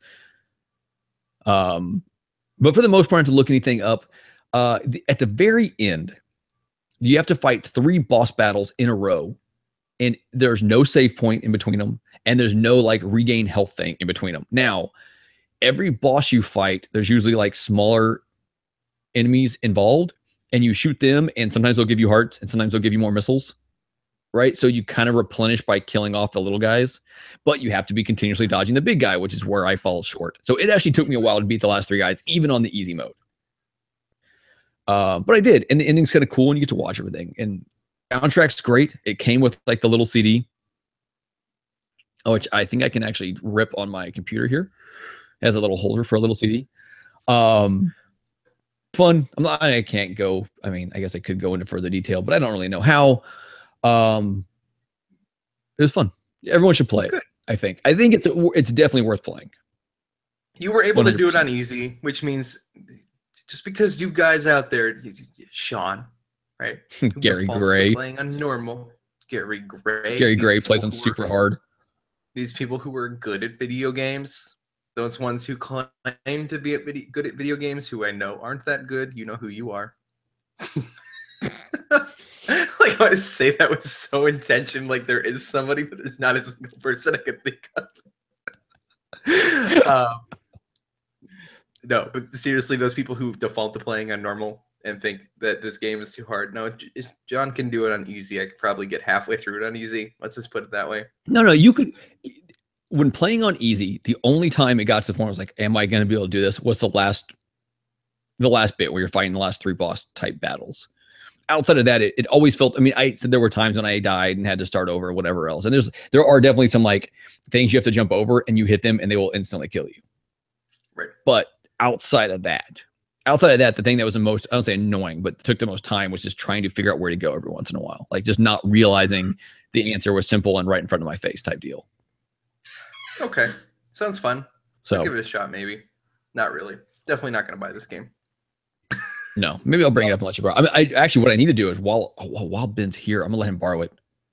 Maybe wait till it's like on super cheap sale. Ew. So Dave, or not Dave, you're Dave. Sean asked if I got the ending where you just leave and the whole place is destroyed, but at least you're safe. I think so. I think there are multiple endings in this, and I saw something where it's like, hey, read how to get the best ending. I want to say I got off the island and it went crashing down at the end. So I don't know if there's another way to do it. Maybe when I play through the second time, maybe I'll look and find out how to get the best ending. When I play through the second time, I'll try to do that. I doubt you can. So, I doubt you can get the best ending when you play on easy. No, I don't think so. I think it's like maybe some decisions you make or stuff like that. I don't know. I don't really remember. I'm going to look through that though. I'm going to try that when I do the next one. Okay. Glad you enjoyed your game. I liked my game too. Spider-Man. Cave Story Plus. I'm not reading that, Sean. Okay. Anything else on Sheldon Forgotten this week? No. No. We need to get into our movie. All right. We need to talk about this movie. For those and this is not going to end up being a 2-hour show, I don't think, which is probably good because I'm sure we both have stuff to do. Right. I gotta get ready for work. I need a shower. Okay. Anyway. Yeah, you do. I can smell you from here. I know it's bad, John. It's really bad. All right. So our movie for this week was Compliance. It's a movie I stumbled across when I was watching a bunch of indie games or indie movies back in the day. I actually made Ben watch it right after I watched it. and so he's seen it. Dave, let's talk about compliance. All right, guys. For those of you guys who didn't see this, one, it's a very serious movie. Number one. Oh yeah. Before you go and watch this movie, know that you're going into what is a very serious movie. It's called Compliance. It's on Hulu. It's not for kids. It's not for kids. Like, seriously, don't watch this with kids. Don't even watch this with like young but mature people. Like, don't even think about it. Like, no, like adults only. Okay, seriously. That's it. That's my disclaimer. Of course, guys, if you didn't watch it, tune out. Spoilers. Okay, John. I have. Okay, let's start with this.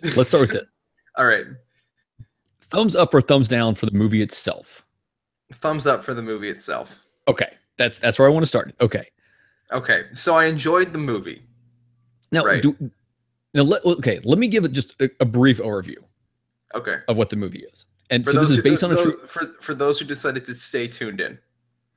Yeah. So this is based on a true story. Like, I want to say I did a bunch of research afterwards, and like it's pretty accurately based on a true story. Except I think it happened at McDonald's and not some random chicken place like they made it. But basically, that would have cost money. Yeah. But basically, fast food restaurant, time. Guy calls, says he's the police.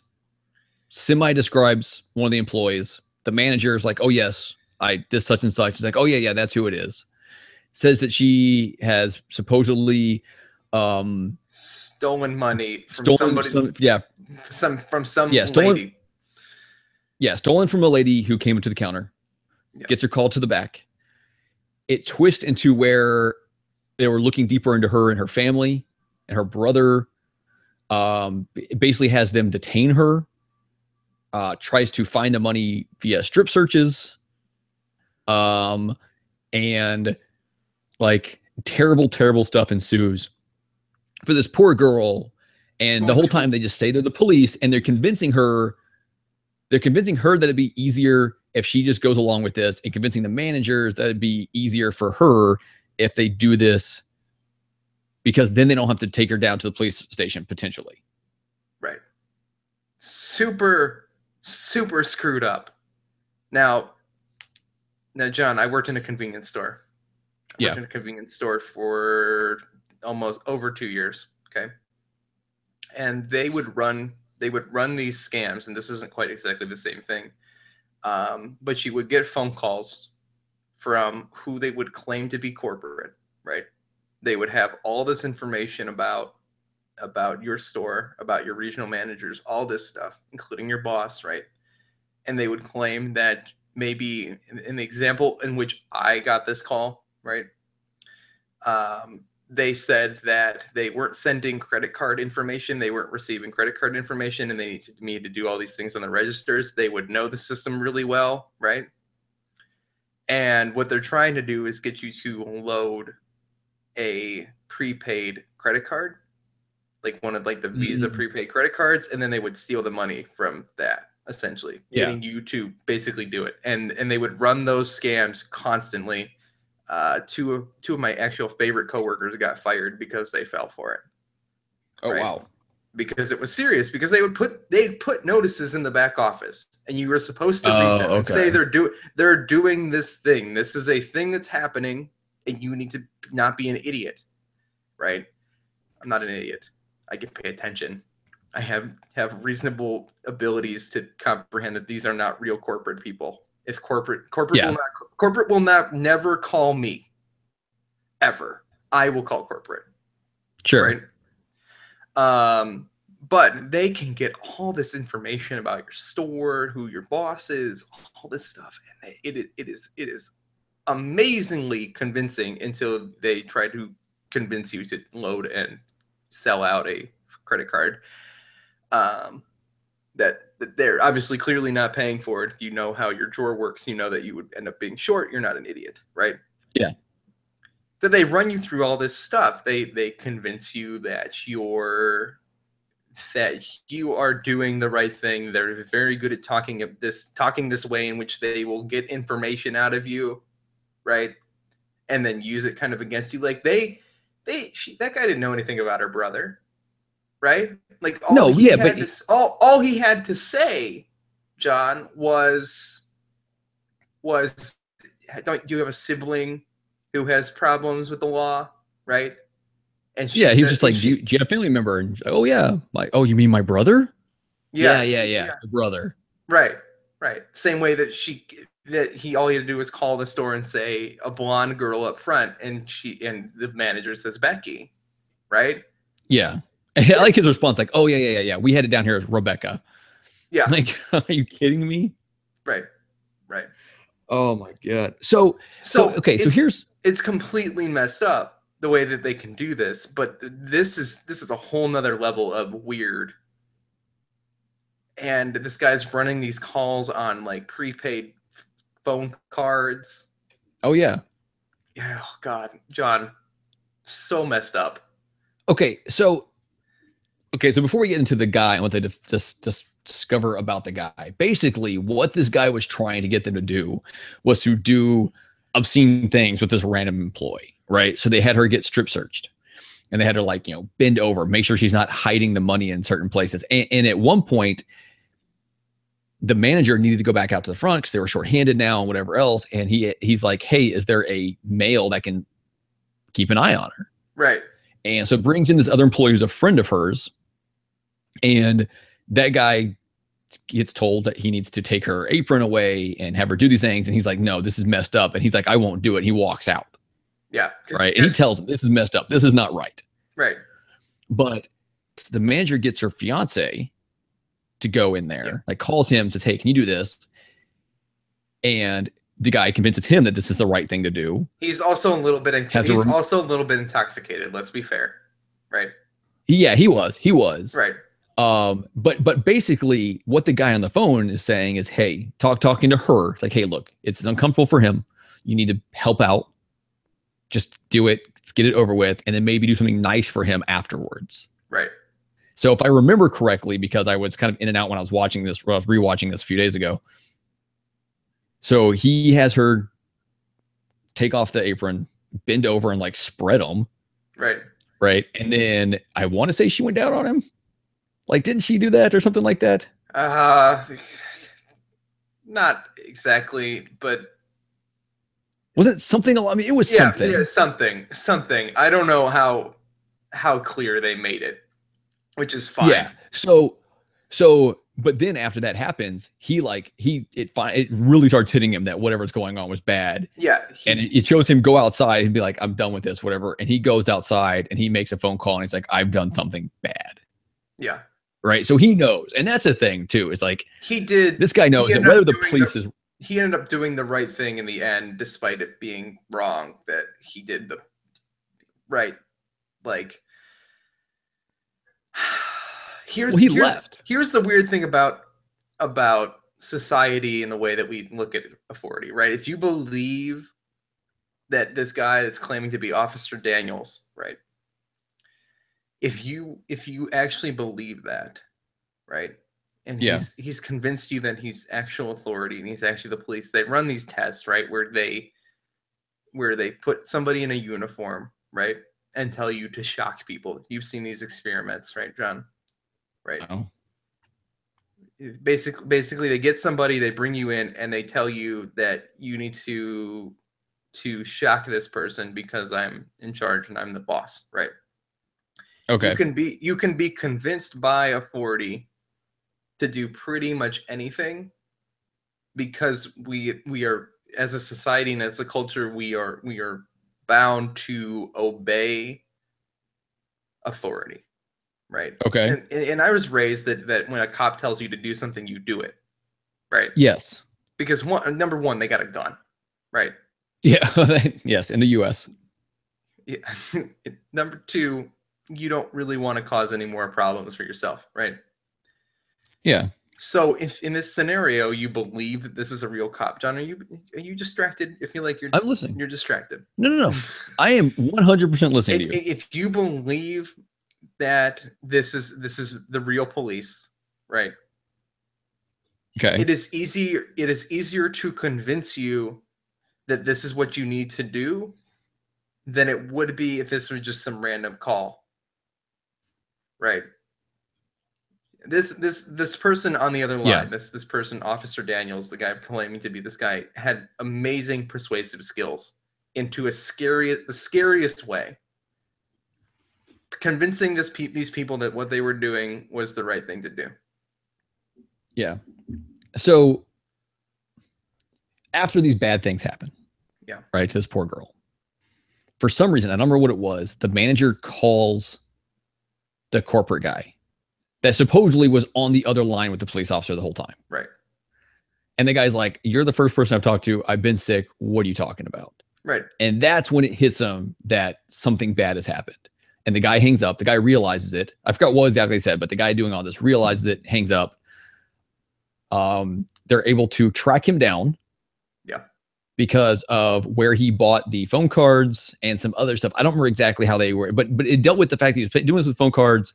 They were able to figure out where he bought the phone cards from. There was like a whole bunch of other incidents of people like reporting the same thing and from the same area. Yeah. Because like when they call the police in that area, they're like, "Oh, you're from such and such area." And he's like, "No, we're from this other area." Like, "Oh my God, this is happening all over the place." And they catch the guy. The guy was like a call center for like a internet security group or something like that, wasn't he? Yeah, something like that. So after this movie was over, after I finished watching the movie, I looked up a bunch of stuff. Actually, I think I paused the movie and like looked up a bunch of stuff, and it's all basically real. Like this guy was just doing this stuff, and in the end, he got arrested and got in trouble. I don't think the manager got in trouble. Like she might have gotten fired, I think, but I don't think she got in trouble with the police. But the fiance got arrested. The one that was he did some terrible things. Yeah, I mean, she did terrible things too. Let's be fair. Right? She did, but like I don't think she didn't cross a line, but not in the same way he did. Yeah. Right. And so I know he got arrested. I don't know how much time he served, but yeah, that movie was disturbing. Like, no, it's really disturbing. And it's a thing that tons of cases. This is a widespread corporate basically change. If this was actual McDonald's, right? If not, I want to say it happened at McDonald's, but I don't think all of them happened at McDonald's.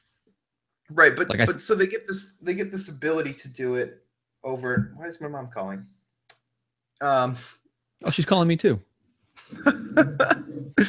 Which also rings my computer. Great, thanks. Okay. No, completely disturbing, messed up, not right. Nothing in this should have happened. But you will respect authority, and that's kind of the point, right? Like it's kind of this. Yeah, but at the same time, you gotta be smart enough to realize, okay, like there are things that there are police officers out there, and this is what one of my big issues is like there's a lot of these cases where a police officer shoots someone, and there's all this backlash, and maybe the cop was in the right, maybe he was in the wrong when he shot the person, or they hit someone, and there's all this backlash, and maybe he was in the right, maybe he was in the wrong. But the problem is you can't just stand behind every police officer, because there are the police officers out there that are abusing power, right? Like if none of them ever abuse the power, then you could always stand behind them because you always know they're doing the right thing. I like to believe that most cops have good intentions, right? I agree. Cops. No, I agree 100%, right? But because of those one or two bad things, and obviously they're the ones that get the news blitz. Right. Because that's the way society and culture works. Yes. So, but because of those things, when something bad happens, it's hard for most people to be like, oh, maybe he did fear for his life. I mean, and that's happened a lot in the last year, right? Where there's been cases of stuff. You normally say white cop shot a black, younger person, and but for all we know, the cops truly feared for his life, but because of everything going on. And so that's why it's one of those things where you have to keep in mind, though, that there are two sides to every story. Even in this case of this movie, John, right? Like these people believed this guy calling on the phone, whether or not they did the right thing or not, right? They thought this is what they had to do. They were but what people have to keep in mind is you need to be critical of what anyone's asking you to do, even the police, right? You got to know there's a line and be like, look, if this is what you have to do, then you need to do it, right? I mean, right. No, like in no scenario is it my responsibility as an employee of a business, right? Especially let's use 7-Eleven as an example, because God, I loved working at 7-Eleven. It was the greatest horrible place in the world, right? When I worked there, right? Let's pretend this happened. I'll tell you a real story. I'll tell you a life story, John. There's a kid. I don't remember his name. Not important. Trained him. I was training him. I was working with him multiple days, training him on registers, all sorts of stuff, right? I'd been there a long time at this point, right? No reason to disrespect me, and I'm a good employee. I do the right thing, right? They tell me they need me to come in, okay? They tell me that I need to come in this night shift that I wasn't supposed to work. And I need all the extra hours in the world at this point in my life, college, all sorts of stuff, right? And I'm like, yeah, sure, I'll be there. Like, no big deal. I'm like, is he sick? Because he was supposed to work the shift, right? Yeah. And they're like, no, just come on in. I'm like, okay. So my first thought process is, oh, I'm here to help him because he's like, maybe he's just kind of struggling more than I thought he was. Sure. Turns out the kid stole $1,500 out of my drawer. Nice. My drawer, not his drawer. My drawer during my shift while I was training him. Okay. Well, this kid just turned 18. So what I was there to do was to work the shift because the cops were coming there to arrest him. Oh, nice. So in this scenario, did you have to hide in the back?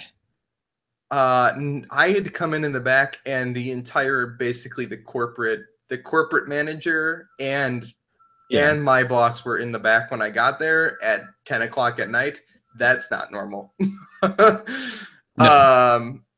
And I come in, and he comes in, and I'm like, hey, how's it going? He's like, I'm good. Like, no big deal. And he goes in the back, and he doesn't come back up front. Then the cop comes in. Then the cop comes in and asks me where the office is. And I said, oh, it's right back there. So they took him out of handcuffs. He's crying, whatever, right? But in this scenario, right, if they had told me that I needed to watch him, right, this would not be my job. That would not be my job. It would not have been my job to sit in the office with him. It would not have been, even if it was busy, it would not have been my manager's responsibility to come work up front, right? They had me covering this. This wasn't my job to go back there and watch this kid to make sure that he didn't do anything wrong or try to run or whatever, right? It was corporate lady and my boss's job to sit there in the office and wait. But nothing weird came out of that. There was a real cop coming, right? They knew the cop was coming, and that's the scenario. Well, they were convinced that this guy was coming eventually to pick her up. Yeah, but there's a line. He kept running around it. You guys got to realize that, like, you can say, hang up the phone and say, "I'll see you when you get here." Yeah, well, and there's a line at the point where the fiance was watching her, and this is how I want to end this, unless you have a final thought to follow it. But there's a line where he didn't have her bend over and spread, and he's like, "Why?" And she's like, "Well, we got to find the money." He's like, "Well, she doesn't have the money." It's like, he goes, "She's a woman. There's other places they could hide it." And at that point, you're like, "Okay, you're not a cop, dude. No respected police officer is going to say that." And at that point, you're like, "Okay, you're either not a police officer, or I'm just done listening to this guy. You can come do what you need to do when you get here." Yeah. Right. Right.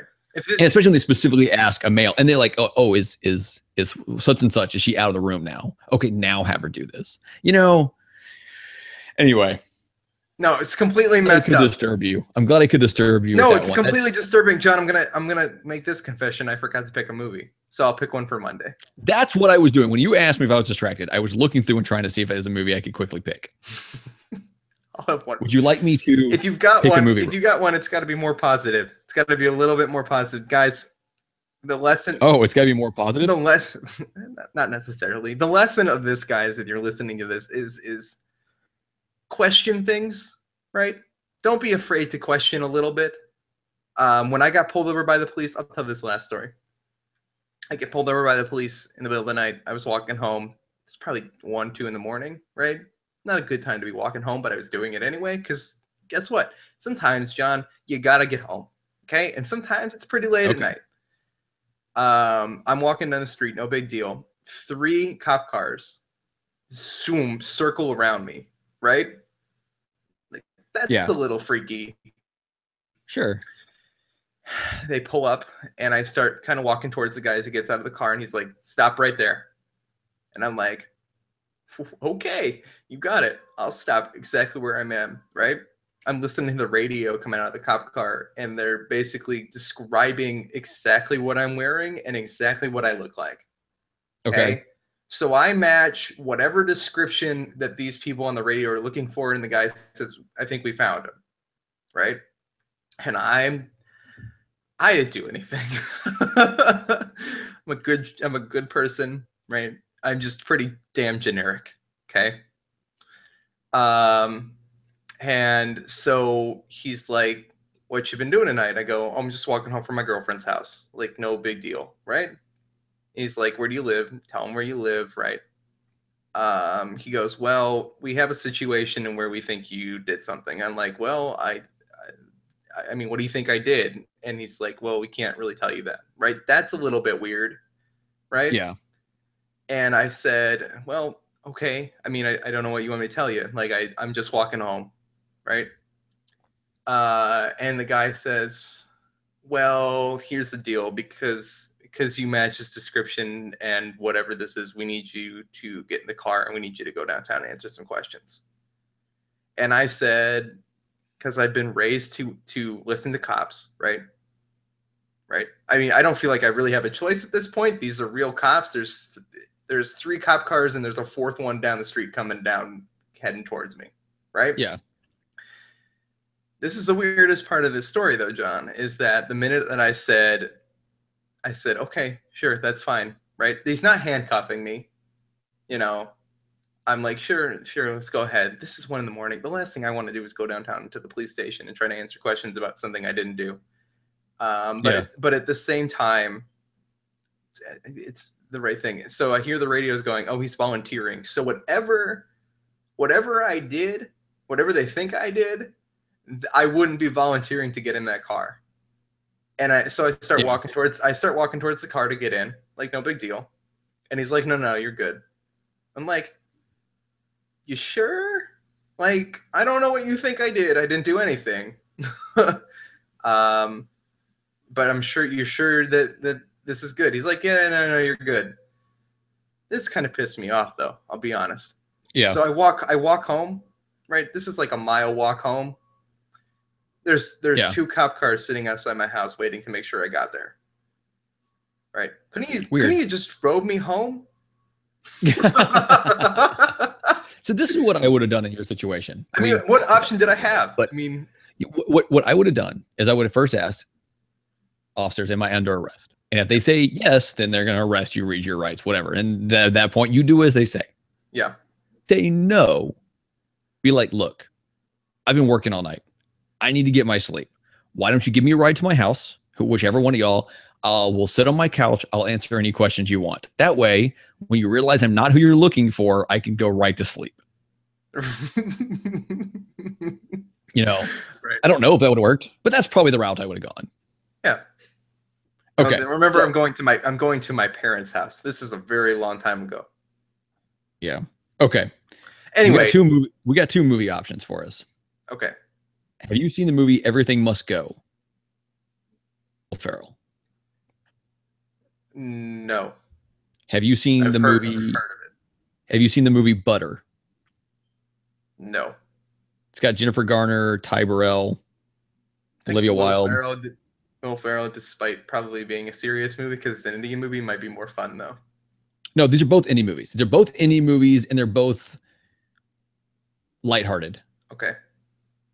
So, but I've seen both of them, and both of them were fantastic, in my mind. Okay. So, Butter or Everything Must Go? Everything Must Go.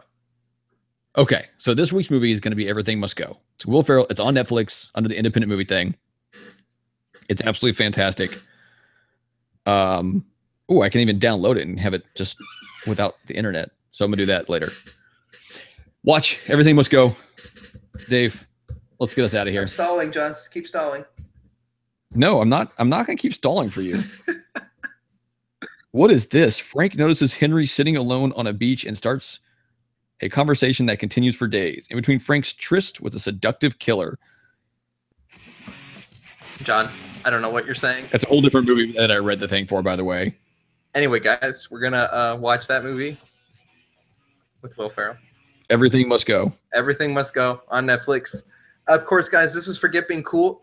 I hope you guys enjoyed this slightly longer episode because of this weird week. We will be back to our normal shenanigans on Monday. John, morning shows, right? Morning? Yes. Yeah.